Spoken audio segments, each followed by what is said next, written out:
Well, economic expert Robert Alls now joins us on Skype live from London. Robert, thank you very much for joining the bulletin. Greece is going to ask for a 6-month loan extension, as we know.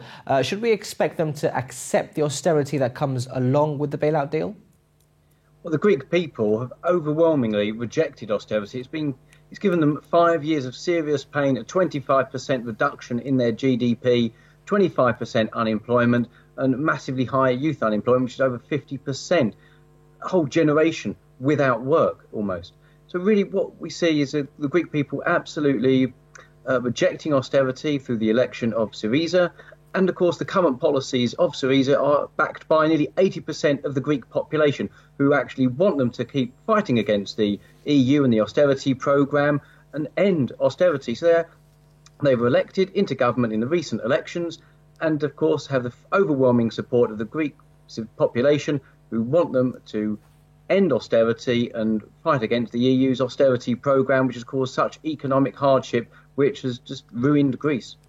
Now, as we've seen, Greece has taken a bit of a hardline stance on the issue. Now, is everything hinging on this deal for Greece, or is there a plan B for them? I mean, there was talk of Russia possibly lending out a helping hand. Yeah, Greece will run out of money. There is already capital flight from its banks.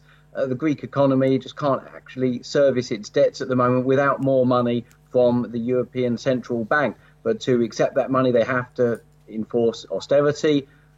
So really, they have to have a change of policy. Either the European Central Bank and the EU needs to give way and supply Greece with more money, or of course the Greek government of Syriza needs to enforce the even further measures of the austerity programme. They are not going to back down. I think there will be a deal, but there is, of course, the Plan B option, as you discussed, is that the Greeks have talked about getting money from Russia or China because they need around 7 billion euros to tide them over for the remaining 6 months.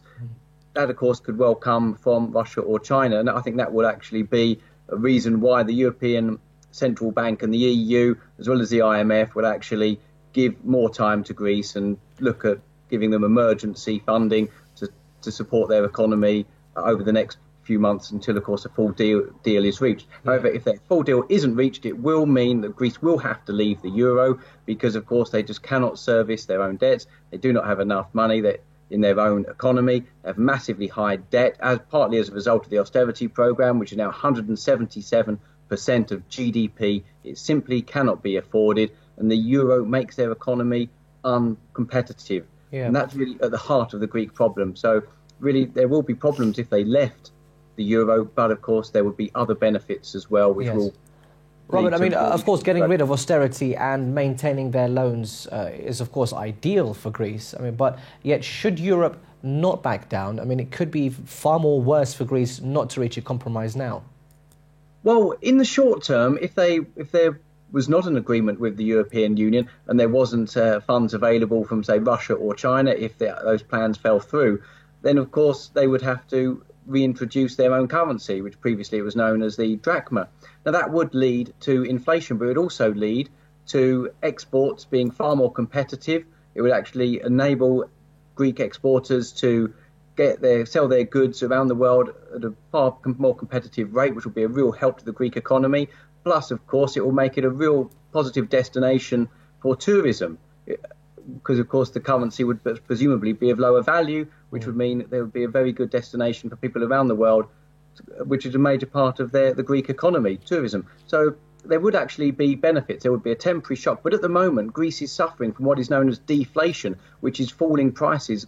Deflation is currently around 2.6%. That is actually very worrying because we've seen in Japan, if a country gets into a deflationary spiral, it means there's next to no economic growth and actually a declining economy. And it doesn't really stop. So some inflation would actually be beneficial. And most economists actually think that around 2% inflation is the ideal market. Will actually help them handle their debts in the long run, which, of course, the whole debt situation regarding Greece needs to be restructured. It cannot be afforded. So a temporary default, then a longer-term restructuring of the debts, perhaps linking them with GDP, or perhaps even writing them off, would be the correct approach, because really the Greek economy cannot afford the serious debts that have been forced on them by the IMF, the EU, and the European Central Bank have actually grown as a result of the austerity programme, which was meant to actually tackle the debt situation in the first place. So Greece really does need to take radical action. In the long term, that will mean leaving the euro possibly by the end of the year, if not even sooner. I'm going to have to leave it there. Robert Alls, economic expert, thank you very much for your time.